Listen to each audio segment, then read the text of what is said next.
Bueno, esta capacitación la hago para borrar varios mitos que existen sobre el uso de equipos, entre comillas, tácticos en atención de emergencia. Realmente hay varias contraindicaciones y con base en esas contraindicaciones quiero señalar los errores que nos exponen a nosotros, como bomberos, como paramédicos, como rescatistas. Actualmente nuestro mundo está bastante convulso, bastante, podría decirse, retorcido. En este mundo actual una persona que sufra un incidente, un accidente y que sea muy sangriento o muy llamativo, recibe mucha atención, pero no la atención que se requiere, sino atención mediática. En un incidente de este tipo van a salir muchos celulares y esos celulares no van a ser usados para llamar a pedir ayuda, sino para grabar, para subir a las redes, para hacer virales. Y en un mundo tan caótico, tan convulso, encontrar personas como nosotros, bomberos, paramédicos, rescatistas, que quieran ayudar es muy difícil. Y es más difícil aún si nosotros, siendo pocos, pocos buenos y orgullosos, no nos cuidamos a nosotros mismos. Entonces el objetivo de esta charla es concientizar al personal de bomberos y paramédicos sobre el uso inadecuado de algunos implementos que denominamos tácticos en atención de emergencias, basado no en opinión personal, sino en criterios técnicos, en criterios operativos y en criterios de identidad. Lo primero que hay que entender es que Latinoamérica es un sitio del planeta muy violento. Aquí tenemos varios problemas de orden público, de delincuencia, etcétera. Y no es una opinión, es un hecho que de las 50 ciudades más peligrosas del mundo, 48 se encuentran en América. Y esto es delicado porque, por ejemplo, no se consideran zonas de guerra, que ahorita hay guerra en el Medio Oriente, el frente de Rusia a Ucrania, cosas así. Aquí este criterio de 50 ciudades se da por el número de homicidios por cada 100.000 habitantes. Y es complejo pensar qué es nuestra realidad latinoamericana. Esta imagen que puse acá es una imagen que me estremeció la primera vez que la vi. Es un bombero armado en una barricada. Estaba respondiendo a un incendio y tuvo que armarse mientras se incrementaba la violencia en los disturbios en Los Ángeles en 1992. Nótese cómo, a pesar de tener nosotros buena voluntad de ayudar en una circunstancia hostil, podemos llegar a ser objetivo, podemos llegar a motivar o a incentivar a personas desadaptadas a agredirnos y podemos perder un margen de seguridad. Y la idea de esta capacitación pues es hacer énfasis en eso. Primero lo primero, la ropa táctica o el uso de implementos tácticos se ha popularizado mucho por varios cursos que se dan a nivel Latinoamérica de TC2, de TC3, de atención en incidentes hostiles y demás. También pues por la facilidad de adquirirlos. Pero eso no quiere decir que sea, digamos, lo adecuado, sino lo que tiene que ser. Entonces, el primer criterio que debemos tener en cuenta son estos criterios a nivel operativo. Toda emergencia, y hay varias literaturas que hablan de esto, incluyen estos principios de manejo. La seguridad en 4 esferas. Hablamos de la seguridad personal, de lo que yo uso, de cómo me protejo, de la seguridad de la escena, de cómo aseguramos el entorno para las víctimas, las personas que necesitan nuestra ayuda y para nosotros mismos, la seguridad del paciente, de cómo cuidamos a las personas que estamos ayudando, y en el cual hago énfasis, que es la seguridad situacional. Eso implica los entornos psicológicos y sociales que hay entre grupos de personas que se quedan fuera de estos tres. Hablamos, por ejemplo, de motivaciones ideológicas que pueden generar disturbios. Hablamos, por ejemplo, de pacientes psiquiátricos armados. Hablamos, por ejemplo, de cambios bruscos en las dinámicas sociales que pueden generar peleas, agresiones al personal de emergencia, más víctimas. Entonces, cuando hablamos de seguridad situacional, hablamos de factores humanos que pueden afectar los entornos de emergencia normal.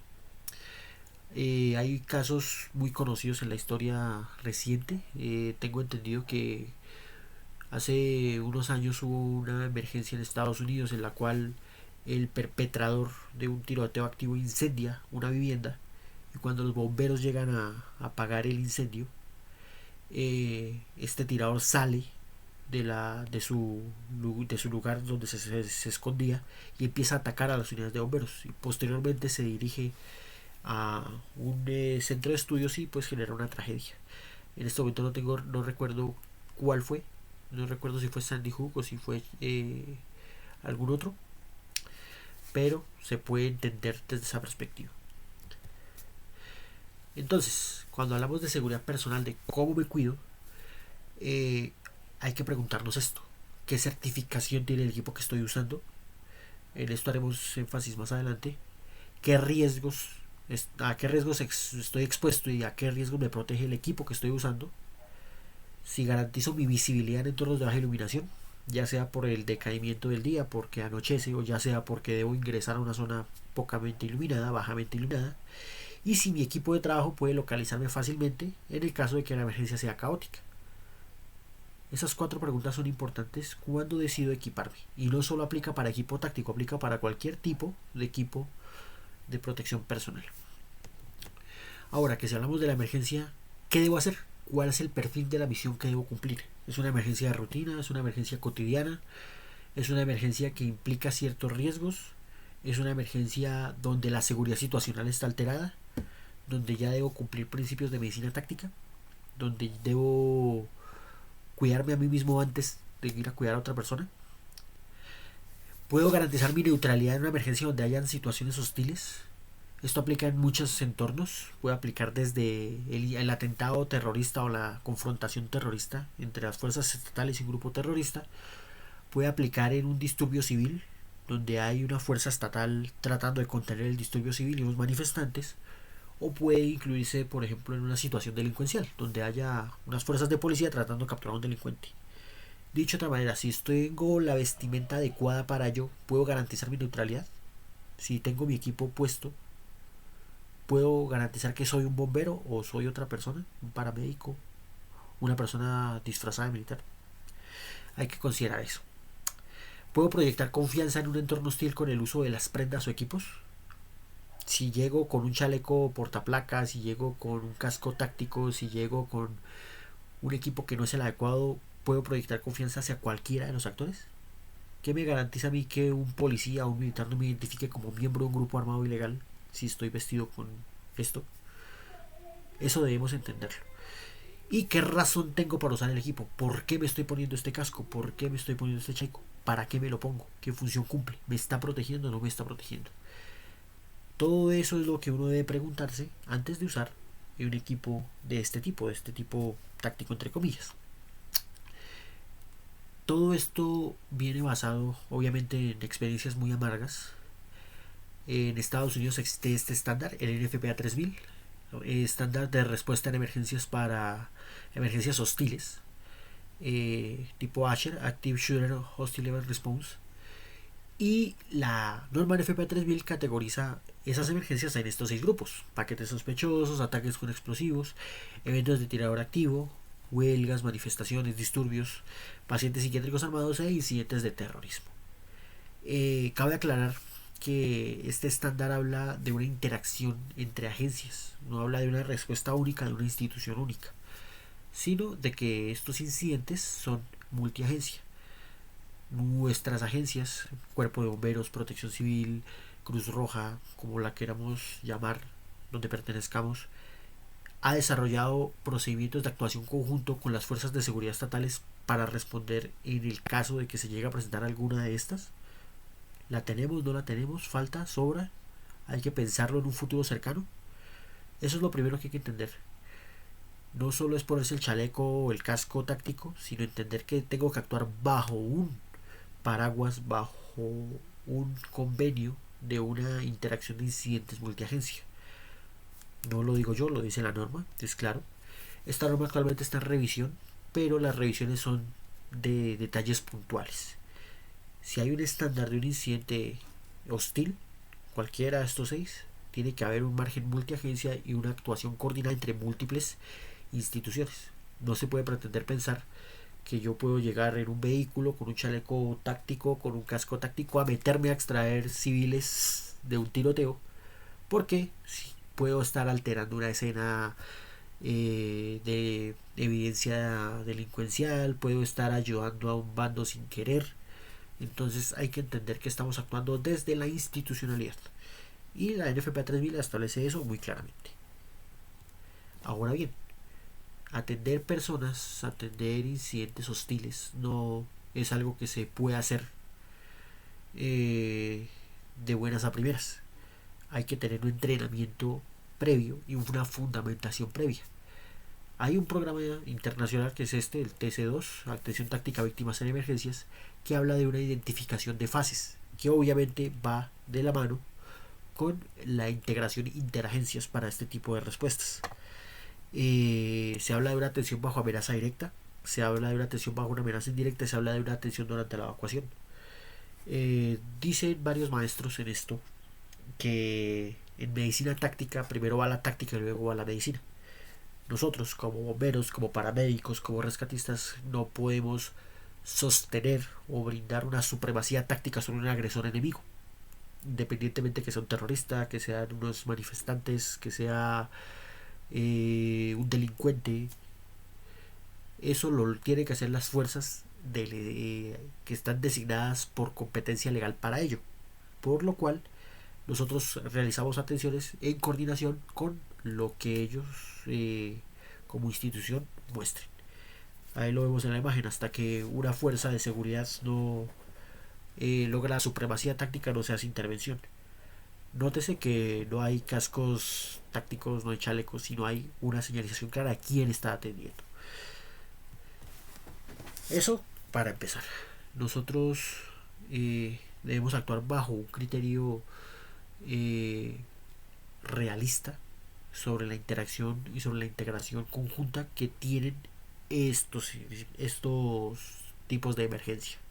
No es ponerme algo por ponérmelo. Ahora, al comienzo manifestaba yo qué deberíamos tener para protegernos, o qué normas cumplía o qué certificaciones cumple el equipo que usamos. Aquí es donde entramos a esta segunda parte del criterio técnico. Los cascos de rescate, como hay varias normas, las vemos en la pantalla. La ANSI Z89 es la norma más común. Tipo 2, soporta impactos desde la parte superior y la parte lateral. 3 puntos de anclaje del barbuquejo. La EN 397, cascos de trabajo. La NFPA 1951 y la norma europea 16473, cascos para rescate. La norma AN 12492, esta norma es de cascos para escalada y montañismo, pero tiene varias certificaciones importantes que muchos fabricantes de cascos de rescate adoptaron. Por ejemplo, la caída de volúmenes grandes sobre el casco, el hecho de que una persona caiga sobre su cabeza y lo proteja del impacto del peso del propio cuerpo, la resistencia al barbuquejo, y esta que también es importante, los cascos eléctricamente aislados, la norma EN 50365. Esto no solo habla de que el casco soporte electricidad, soporte arcos eléctricos, sino que el plástico ABS del cual están hechos estos cascos no sea inflamable. Es decir, que si llega a caer fuego o una chispa eléctrica o un arco eléctrico, el plástico se derrite parcialmente, se autoextingue y a pesar de que el casco se dañe, protege la integridad de la persona. Es importante señalar que cualquier casco de rescate que uno compre en el mercado, independientemente de su marca y de su costo, por lo menos tiene 2 de estas 6 normas. La gran mayoría, me atrevería a decir que casi un 70%, cumplen mínimo 3 normas de las que estamos viendo en la pantalla. Eso es lo que nosotros debemos usar, lo que debemos propender a usar dentro de nuestros procedimientos. Nótese que la gran mayoría de esos cascos vienen en colores que facilitan la visibilidad del rescatista en un entorno común. Ahora bien, el casco táctico, el de verdad, hay varios modelos que han sido desarrollados durante mucho tiempo. Esto no nació de un día para otro, esto lleva años de crecimiento basado en la experiencia militar. Los más comunes y los, digámoslo así, estéticamente más agradables son estos. Pero hay que entender que estos no son cascos que funcionen individualmente. El casco de rescate le puedo poner aditamentos, le puedo poner una linterna, unas gafas, lo que necesite para la misión, pero estos cascos, los cascos tácticos reales, hacen parte de un sistema integrado. No se usan aunque se pueden usar solos, normalmente no se usan solos. Estos dispositivos como el soporte NVG o los rieles Picatinny se usan para adaptar más cosas, para adaptar protectores de cara completa, visores nocturnos, sistemas de identificación infrarrojo, que se usan para que el enemigo o los aliados vean de a quién pertenece a fuerza mediante los mismos visores infrarrojos. Utiliza todo un sistema integrado de comunicaciones. Entonces esto es pensado justamente para el ámbito militar. Los diseños varían, pero más o menos el principio es el mismo. Hace parte de un sistema que protege al soldado y potencia las habilidades del soldado en combate. A diferencia de la mayoría de cascos de rescate, estos cascos no traen una suspensión o un tafilete, sino traen estas almohaditas que vemos en la pantalla. Esas almohadas no son de un material común, son de un material viscoelástico de alta densidad especializado para ello, que sirve para soportar los riesgos de un entorno o de un campo de batalla. Si a mí como soldado me cae una piedra en un patrullaje, estas almohaditas tienen la particularidad de que al recibir el impacto el material se absorbe el choque y no permite que pase de cierto punto, se endurece dependiendo de la intensidad de energía del golpe. Lo mismo para los impactos de bala, las esquirlas de los explosivos e incluso las ondas de expansión que generan las explosiones en un campo de batalla. Asimismo, también fue pensado de esa manera, pues por los riesgos diarios que pueda tener un soldado en el área de batalla. El descenso en una soga en rappel, una caída común y corriente, un golpe dentro de un fuselaje de un helicóptero o de un transporte militar. Se pensó justamente solo para el campo militar. Nunca se consideró escenarios de rescate vehicular, de incendios forestales, nunca se consideró nada de eso cuando se diseñaron estos cascos. Como lo menciono, el solo casco cumple una función, pero hace parte de un sistema integrado modular de comunicaciones, de bienestar para el soldado, para el militar y demás. Y esos cascos también tienen una normatividad, que es esta. La normatividad del Instituto Nacional de Justicia de Estados Unidos, que habla de unos niveles de protección balística y de impactos con unos test realizados por ellos mismos para verificar que soporten el impacto. Dicho de otra manera, un casco de estos obviamente, por todo lo que cumple, no es un casco económico, es un casco bastante costoso. Y cada fuerza o cada institución militar establece unos estándares dependiendo de cuánto nivel se requiera, debido a que no es lo mismo dotar a una unidad de operaciones especiales que al grueso de soldados de la tropa, que son cientos de soldados. Entonces hay variaciones muy significativas entre el estándar NIJ 101.04, que establece pues estos niveles de blindaje, el nivel 2A, el nivel 2, 3A, 3, 4, sucesivamente dependiendo de qué se necesite. Y aquí es donde viene lo importante. Si un casco que cumple las normas balísticas de protección militar es costoso, hay cascos que los imitan y que son mucho más económicos. Son cascos para practicar airsoft. Investigué mucho sobre qué normas se exigen en el deporte, en la práctica del airsoft, y la respuesta que encontré es que lo único que exigen o que solicitan para proteger a los participantes de airsoft es la protección ocular. Es lo único que se exige que sea certificado. El resto no lo es. Cuando se presenta esto, pues simplemente estamos hablando de que un casco que pueda costar 150,000 pesos, 200,000 pesos, realmente es un casco que se ve estéticamente aceptable, que se ve muy bien, pero que no tiene ninguna norma, que se pensó solo para esto. Entonces no hay garantía, no hay certificación en un casco de airsoft que soporte un impacto como si lo hace un casco de rescate. Y adicional a esto, como no hay norma, tanto el material del plástico como la cubierta textil que traen algunos cascos está hecha de materiales inflamables.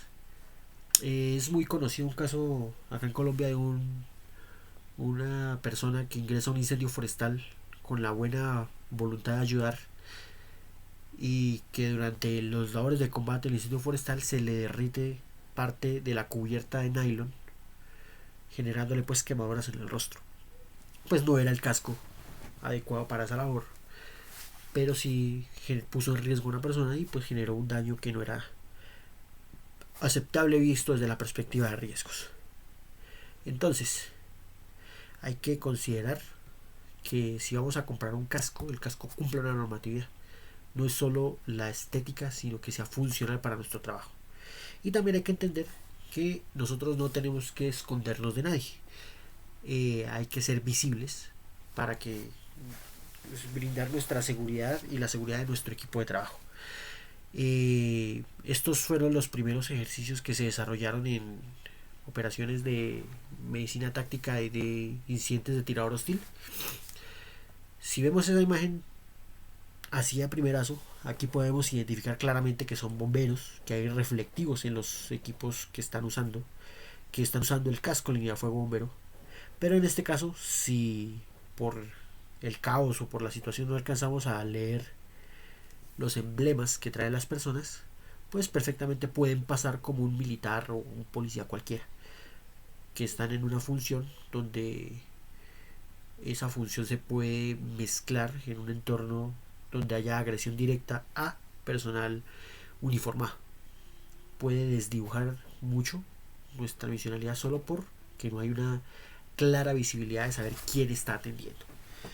Entonces puede ser una situación de complicación. Lo ideal es ser visibles. Debemos darnos a mostrarnos en las escenas, no solo por nuestra propia seguridad, sino porque no tenemos que escondernos. Nosotros no vamos a agredir a una de las partes en conflicto, no vamos a escondernos de alguien. Vamos a hacer nuestra misión humanitaria. Eso como tal. Y ahora este último criterio, el criterio de identidad. La historia de los bomberos, de los paramédicos, de los rescatistas ha estado marcado por el honor de nuestro servicio, por lo que nos enorgullece a nosotros, por el sacrificio. Nuestra labor es sacrificada, no cualquiera la hace. Somos muy pocas personas en el mundo que disponemos de nuestras habilidades físicas, psicológicas para ayudar a la gente, y del dolor. ¿Por qué digo que del dolor? Porque no todas las emergencias ganamos. Hay una frase militar que decía el general Patton en la Segunda Guerra Mundial. Él decía: la función del soldado no es morir por su patria, es hacer que otro infeliz muera por la de él. Y los soldados siempre tienen esa perspectiva de victoria, o es decir, la opción de perder para ellos es perder la vida. No es, ellos muy rara vez van a contar una rendición o algo similar. Pero en el caso de los bomberos, los rescatistas, los paramédicos, si nosotros perdemos, se pierde todo. No conozco al primer bombero que no haya apagado un incendio. ¿Qué pasaría si un incendio nos gana? Lo mismo pasa con el paramédico. ¿Qué pasaría si el paramédico se deja vencer del entorno? No va a salvar a la persona. Obviamente el paramédico puede llegar a perder, la persona puede fallecer en sus manos, puede haber complicaciones que ya son irreversibles. Y de hecho eso es muy importante entenderlo para nosotros. Nosotros vamos siempre pensando en la victoria, pero la derrota la podemos aceptar. Si una persona fallece en nuestras manos, nuestro consuelo es que dimos nuestro mejor esfuerzo. Y detrás de tanta historia que hay en el entorno de incendios, de rescate, hay mucha mística realmente. Y es una mística que es solo nuestra, que no pertenece a nadie más. Entonces hay que entenderlo, hay que estar orgullosos de ello. Hay que entender que cada vez que salimos en una ambulancia, en una máquina extintora, vamos a dar lo mejor de nosotros. Y todo eso pertenece a una identidad, ¿sí? Entonces hay que estar orgulloso de lo que somos. ¿Por qué no estar orgulloso de lo que somos? ¿Por qué aparentar ser militares tácticos o paramédicos tácticos cuando nuestra propia historia está marcada de muchas cosas? Está marcada por el sacrificio de nuestros hermanos bomberos, está marcada por el esfuerzo que cada paramédico hace para salvar una vida. Entonces debemos estar orgullosos de nosotros. No tenemos que aparentar otra cosa. Espero haya sido de gran información. Espero que cada vez que una persona, bombero, paramédico, quiera usar un casco táctico o un chaleco, antes de comprarlo por aparentar, lo compre pensando en todo esto que acabo de mencionar. Muchas gracias.